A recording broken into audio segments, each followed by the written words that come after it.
நீங்கள் தவறவிட்ட எபிசோடுகளை இப்பொழுதே காணுங்கள் உங்கள் Tandivan.com மற்றும் Tandivan யூடியூப் சேனலில்.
இப்பவும் ஃபோன் சுவிட்ச் ஆஃப் ஆயிருக்கு. அவ இப்ப எங்க தான் போனா? காலைல அக்கா சண்டை போட்டு போனதுனால இப்ப அக்கா கோவமா இருப்பாங்களாமா? என்னமோ நடந்திருக்கு. இல்லனா அனு இவ்ளோ லேட்டா வர மாட்டா.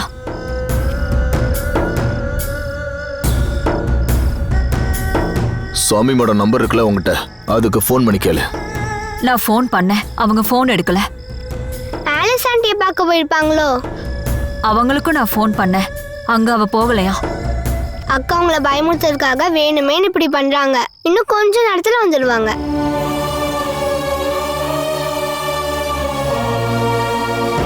என் பொண்ணு அனு ஏதாவது ஆபத்துல மாட்டிருப்பாளோ? என் மேல எவ்வளவு கோவம் இருந்தாலும் சொல்லாம எங்கேயும் போக மாட்டா.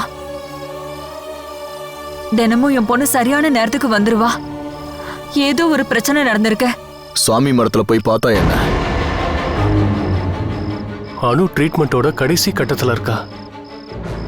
அப்போ நான் பயந்த மாதிரி நடந்துருச்சா? அவளுக்கு ஞாபகம் வந்திருக்குமோ? கிரண் கூட அவ போயிருப்பாளோ? மனோ, அப்படிலாம் பேசாத. ஒருவேளை கிரண் வலுக்கட்டாயமா என் பொண்ணு அனுவ இழுத்துட்டு போயிருப்பானோ? அந்த அளவுக்கு தைரியம்லாம் அவனுக்கு இல்ல. அனு ட்ரீட்மெண்டோட கடைசி நிலைமையில தானே இருக்கா. அதனால அவ சாமி மடத்துல தான் இருப்பா. அப்படின்னா ஒரு ஃபோன் பண்ணி சொல்லிருக்கலாம்ல. கொஞ்சம் கோவமும் பிடிவாதமும் அவளுக்கு இருக்கும்ல, அதனாலதான்.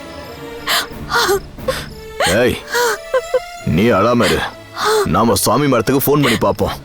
அட, அடுத்து என்ன பண்ணுமோ பண்ணலாம், இல்லைன்னா தேடி போலாம்.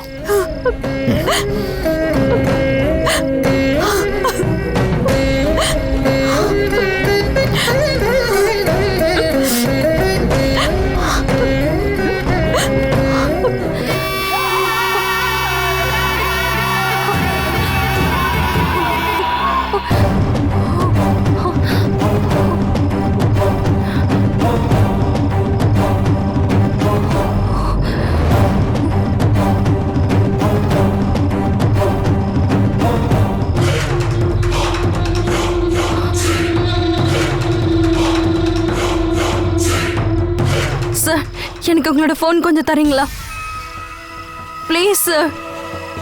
எதுக்கு? உன் வீட்டுக்கு கால் பண்ணவா இல்ல போலீஸுக்கு கால் பண்ணவா? Sir please.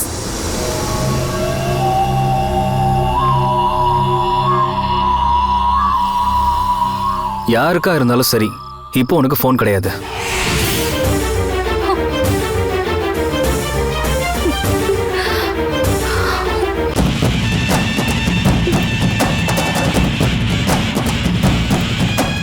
இந்த ரூம் உனக்கு ஞாபகம் இருக்கா? மனோவோட மனைவி நீதான் கூட தெரியாம உங்களுக்காக இந்த ரூமை நான் தான் ரெடி பண்ணேன். ஆனா உங்களால தான் இங்க வாழ முடியல. அது எப்படி முடியும்? நீ தான் என்னோட மனைவியாச்சே. அப்புறம் எப்படி உன்னால இன்னொருத்தர் கூட வாழ முடியும்? கடைசியில அங்க சுத்தி இங்க சுத்தி இங்கேயே வந்துட்டோம். இந்த ஒரு நாளுக்காக தானோ நான் இத்தனை நாளாக காத்துக்கிட்டு இருந்தேன்.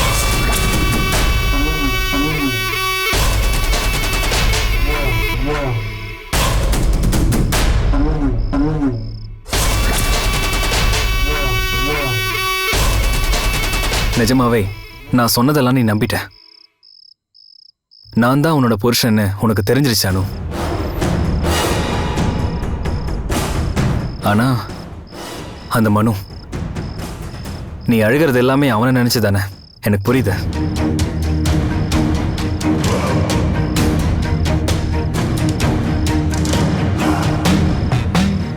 அதுக்கு அவசியம்லாம் ஒன்றும் இல்லை. மனு மேலேயும் தப்பு இருக்கானு. உனக்கு கல்யாணம் ஆச்சுன்னு தெரிஞ்சும் அவன் பின்னாடியே சுத்தினான். உங்க அம்மா கொடுத்த ஐடியாவுக்கு அவன் சப்போர்ட் பண்ணான். அனுபவிக்கிட்டோம், அவனுக்கு தேவைதானோ. அந்த உறவை நம்ம சட்டப்படி பிரிச்சு விட்டுறலாம். உங்களுக்கு என்ன பைத்தியமா? நீங்க என்ன பண்ணிட்டு இருக்கீங்க? நான் ஒரு கம்ப்ளைண்ட் கொடுத்தா உங்களை தூக்கி உள்ள வச்சிருவாங்க.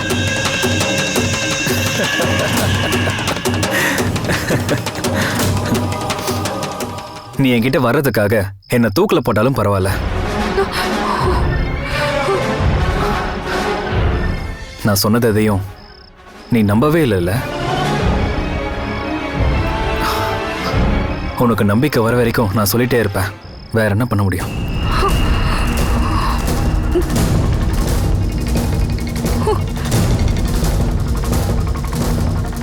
நம்மளோட வாழ்க்கை அவ்வளோ சந்தோஷமா ஒன்றும் இல்லை. நான் ரொம்பவே முரட்டுத்தனமாக நடந்துக்கிட்டேன். ஆனால் இப்போ நான் முன்ன மாதிரி இல்லை. நீ அப்பெல்லாம் சொல்லுவானோ, ஒரு குழந்தை பிறந்தா நான் மாறிடுவேன்னு. ஆனால் அது நடக்கலை. அதுக்குள்ளேயே நம்ம வாழ்க்கையில் ஒரு ஆபத்து வந்துருச்சு.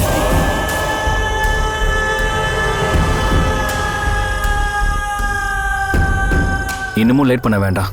நமக்கு ஒரு குழந்தை வேணும். நீ அப்போ சொல்லிட்டு இருக்கிற மாதிரி ஒரு குழந்தை.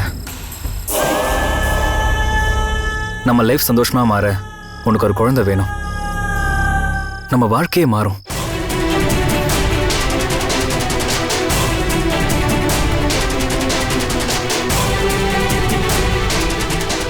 இது ரொம்ப லேட்லாம் ஆகலன்னு. முன்னாடி நமக்குள்ள எவ்வளோ சண்டை வந்தாலும் சரி, நம்ம ஒருத்தருக்கு ஒருத்தர் அன்பாவே இருந்தோம். அதனால தானே நீ இறந்துட்டேன்னு எனக்கு தெரிஞ்சோம் நான் வேற ஒரு கல்யாணம் பண்ணிக்காம இருந்தேன்.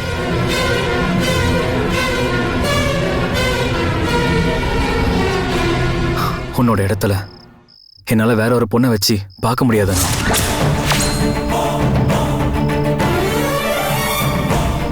நீ பழசையெல்லாம் மறக்காம இருந்திருந்தா கண்டிப்பா நீ மனோவை கல்யாணம் பண்ணாம இருந்திருப்பானு.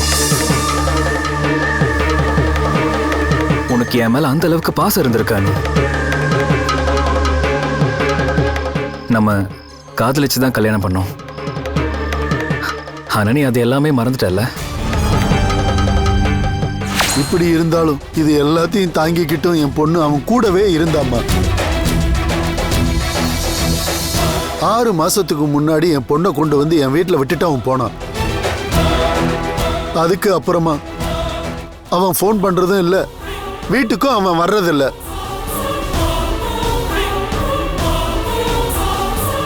அதனால என் பொண்ணு தற்கொலைக்கு முயற்சி பண்ணான். நீங்க சொல்றது எல்லாமே பொய். கல்யாணம் பண்ணிக்கிறது தான் உங்களோட தொழிலா? நான் உங்ககிட்ட சொன்னேன்ல, நீங்க வேற கல்யாணம் பண்ணிருக்கீங்க.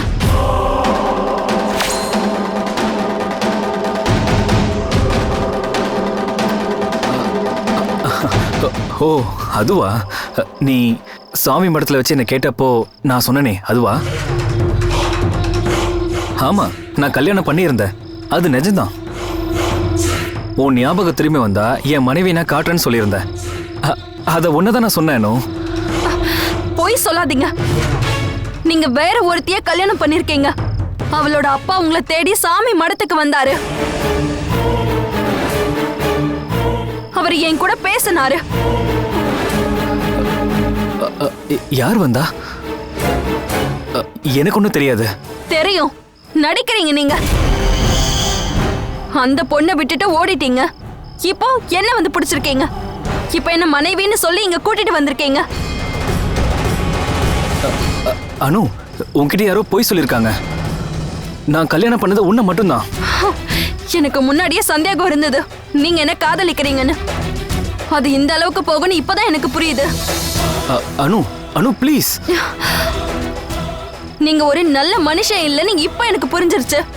உங்களுக்கு பைத்தியம் பிடிச்சிருக்கு.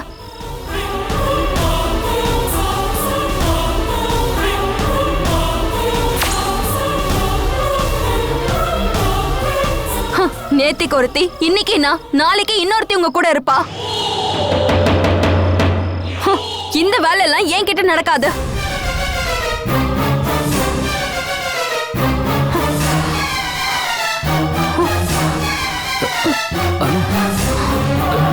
எனக்கு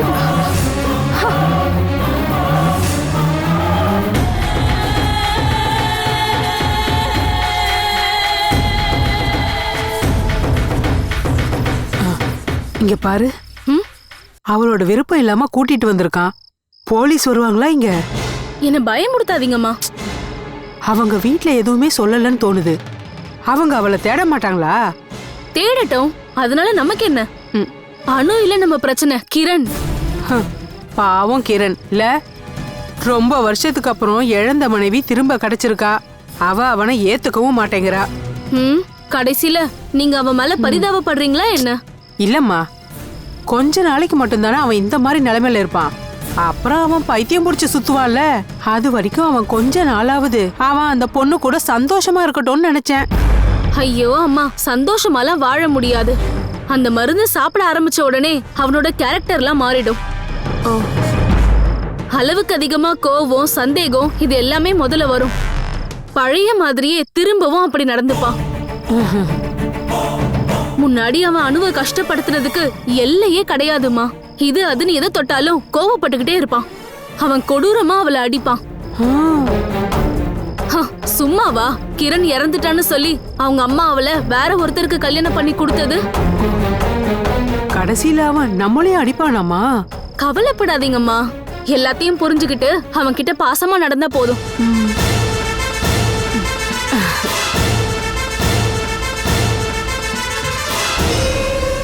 அனுவுக்கு என்னென்னலாமோ சந்தேகம்லாம் இருக்கு. யாரோ அவகிட்ட தப்பா ஏதோ சொல்லியிருக்காங்க. நான் வேற ஏதோ கல்யாணம் பண்ணியிருக்கேன்னு. அது சரி, அதனாலதான் அவ இப்படி கோவமா இருக்கா போல இருக்கு. விஷயம் எதுவும் நம்ம நினைச்ச மாதிரி இல்ல. அவ என்ன சொன்னாலும் நம்ப மாட்டேங்கிறா. இங்க பாருப்பா, நான் ஒரு ஐடியா சொல்லட்டுமா? நாளைக்கு காலையில எனக்கு தெரிஞ்ச ஒரு மந்திரவாதிய போய் பாப்போம்.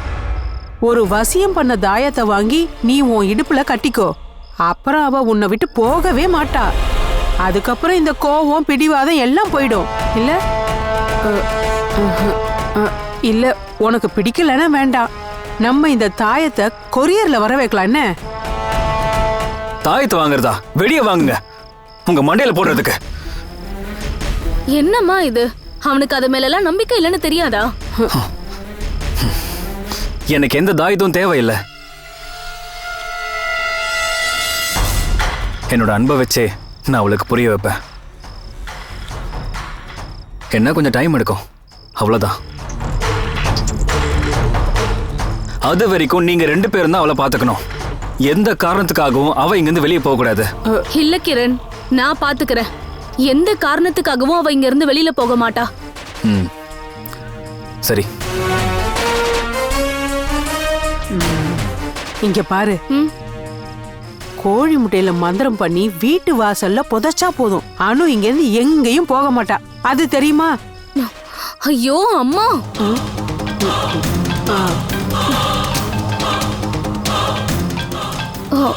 அவர் தான் பண்றாரு. ஹலோ ராகினி, என்னாச்சு? அவனுக்கு மருந்து கொடுத்தீங்களா? இல்ல, டென்ஷன் ஆகாதீங்க. அதுக்கான டைம் இப்பதான் வந்துகிட்டு இருக்கு. பால்ல கலந்து கொடுக்கணும். அப்புறம் டெய்லி 2 வேளையாவது அவன் உடம்புக்குள்ள மருந்து போகணும். அதெல்லாம் நான் பாத்துக்கிறேங்க. நீங்க டென்ஷன் ஆகாதீங்க, சரியா? ஓகே.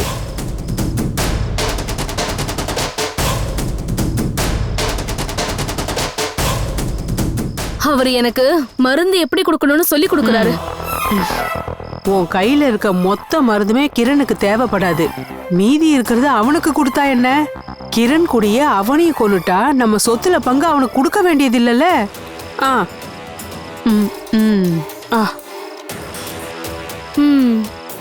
கடைசியில அம்மா மருந்தை எனக்கு கொடுத்துருவாங்களோன்னு பயமா இருக்கு. இவங்களெல்லாம் நம்பவே முடியாது.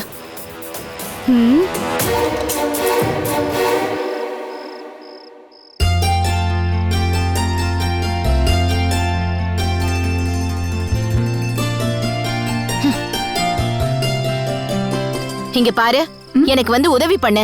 எப்ப பார்த்தாலும் மொபைலையே நோண்டிட்டு இருக்க. என்னால முடியாது. உனக்கு ஒரு நல்ல சாம்பார் கூட வைக்க தெரியாது. உனக்கெல்லாம் கல்யாணம் பண்ணி வச்சா நீ என்ன பண்ணுவ? அடுப்படை இல்லாத வீட்டுக்கு தான் நான் போவேன். டெய்லி ஹோட்டல்ல வாங்கி சாப்பிடுற வீட்டுக்கு. அப்புறம் எதுக்காக நான் சாம்பார் வைக்க படிக்கணும்? உன்கிட்ட சொல்லி எந்த பிரயோஜனமும் இல்ல. மாமியார் உன்னை திட்டும் போதுதான் உனக்கு நல்லா புரியும். என்கிட்ட சண்டை போட மாமியார் வரட்டும் முதல்ல. அது சரி, நீங்க பேசுறத கேட்டா தோணும் இவளுக்கு நிச்சயம் ஆயிடுச்சுன்னு. நிச்சயம் பண்ணுவோம்ல, அப்ப பாக்கலாம்.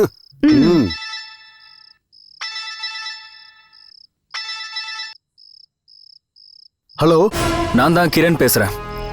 யாருன்னு தெரியுதா? மனோட ஃப்ரெண்டு. எதுக்காக ஃபோன் பண்ண? என் மேல இன்னும் உங்களுக்கு கோபம் போகலையோ? இல்ல, நீங்க பேசும்போது தெரியுதான் கேட்டேன். உங்க பையனோட மனைவியையும் என்னையும் எங்கேயோ வச்சு ஒன்னா பாத்தீங்கன்னு பிரச்சனை பண்ணீங்கல்ல? அப்படின்னா கேட்டுக்கோங்க.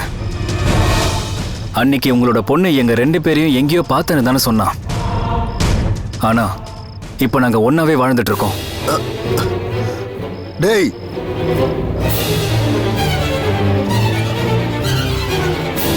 அட கோவப்படாதீங்க. உங்களுக்கு தெரியாத ஆனா மனுவுக்கும் அனுவோட அம்மாவுக்கு தெரிஞ்ச ஒரு விஷயத்த நான் இப்போ சொல்றேன். அனு என்னோட மனைவி. உனக்கு என்ன பைத்தியமா பிடிச்சிருக்கு? ஏன்டா இப்படி பொறுக்கி மாதிரி பேசிக்கிட்டு இருக்க? பொறுக்கி மாதிரி எல்லாம் பேசல, உண்மையை தான் சொல்றேன்.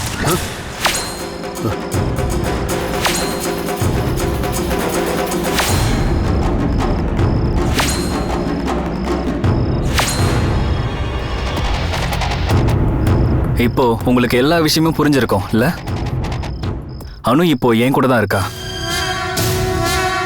நாங்க இன்னில இருந்து ஒரு புது வாழ்க்கை ஆரம்பிக்க போறோம். நீங்க போய் உங்க பையன்கிட்ட எல்லாத்தையும் சொல்லி புரிய வச்சு அவனை வீட்டுக்கு கூட்டிட்டு போங்க. இனிமே அனு வரமாட்டான்னு சொல்லுங்க. அவனை பத்தி நினைச்சாலே எனக்கு கவலையா தான் இருக்கு. என்ன பண்றது? அவன் அனுபவிக்கிறத தவிர வேற எந்த வழியும் கிடையாது.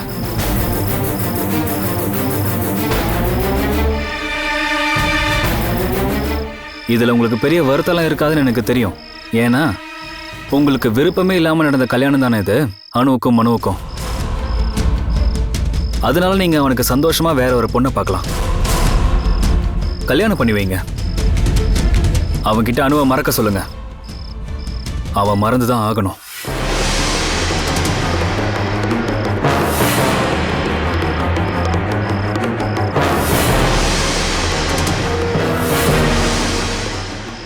கிரண் தான் போன்ல. அனு அவன் வீட்டுல அவன் கூட இருக்காளாம்.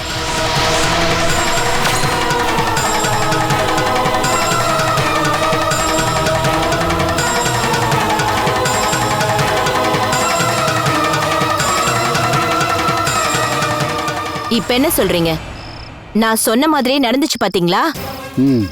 பல வருஷத்துக்கு முன்னாடி கிரண் அவ கழுத்துல தாலி கட்டினானா. ஆ, அனு அவனோட மனைவி தானா? அது பொய். நீங்க என்ன சொல்றீங்க? அவன் இன்னும் நிறைய சொன்னான். அவங்க பழைய கதையெல்லாம், ஆக்சிடென்ட் நடந்ததை பத்தி, அணுவோட ஞாபகம் போனதை பத்தி. எனக்கு அவனோட பொய் கதை எதுவும் தேவையில்லை.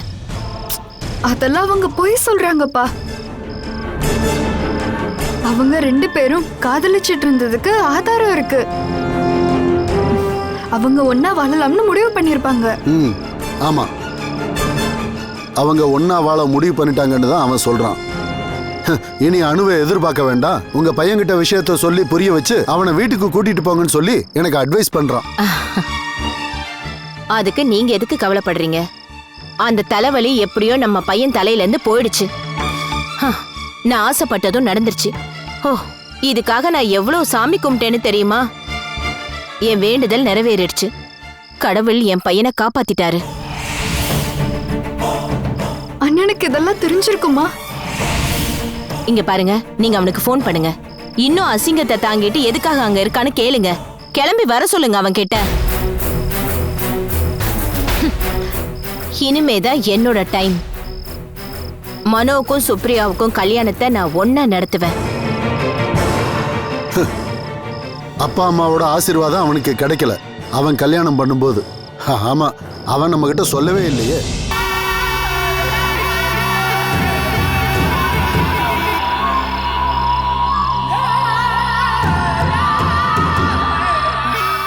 உனக்கு பசிக்கலையானு? சரி வா, வந்து சாப்பிடு. ஏன் நீ மனோ கூட மட்டும்தான் சாப்பிடுவியா என்ன?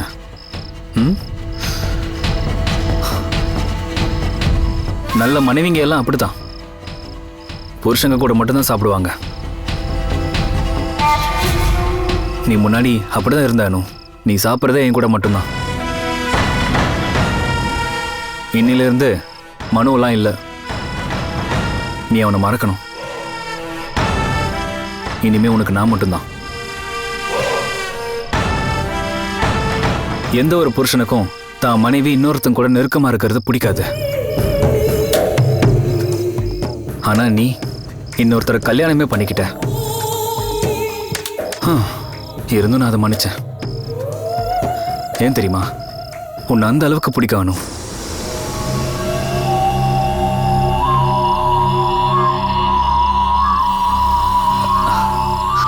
அதுக்காகலாம் அதே மாதிரி எப்பவும் மன்னிச்சிட்டு இருப்பேன்னு நினைக்காத. இங்க பார், இனி மனோவுக்கும் உனக்கும் எந்தவித சம்மந்தமும் இருக்கக்கூடாது. அப்புறம் நான் வேற எந்த ஒரு கல்யாணமும் பண்ணிக்கல. இது நிஜம். அதனால தான் உனக்கு என் மேல கோவம்னா தயவு செஞ்சு அதை விட்டுரு. அந்த கோவம் எல்லாம் வேணானும். எல்லாம் உனக்கு மெதுவா புரியும் பாரு. வா, நம்ம 2 பேரும் சாப்பிடலாம். நீங்க என்ன நினைச்சு இப்படி எல்லாம் பண்ணிட்டு இருக்கீங்க? அசிங்கமா இல்ல உங்களுக்கு? என்ன கூட்டிட்டு வந்து இப்படி இங்க போட்டி வச்சிருக்கீங்க. என்ன காணோன்னு என் வீட்டுல பயப்படுவாங்க. நான் எங்கன்னு தெரியாம கவலைப்படுவாங்க. ப்ளீஸ் எனக்கு போனையாவது கொடுங்க. நீ அவங்களுக்கு கால் பண்ண ஒன்றும் போனை கேட்கல. ஏன்னா நீ இப்போ அதிகமா வெறுக்கிறதே உன்னோட அம்மாவை மட்டும்தான். அவங்களுக்கு எப்படி கால் பண்ணுவ? உன்னோட நிலைமை காரணமே உன் அம்மா தான் அனு. உன்னோட மிகப்பெரிய எதிரியே அவங்க மட்டும்தான். அது எனக்கு தெரியும். என்ன, நான் சொல்றதெல்லாம் உண்மைதானே?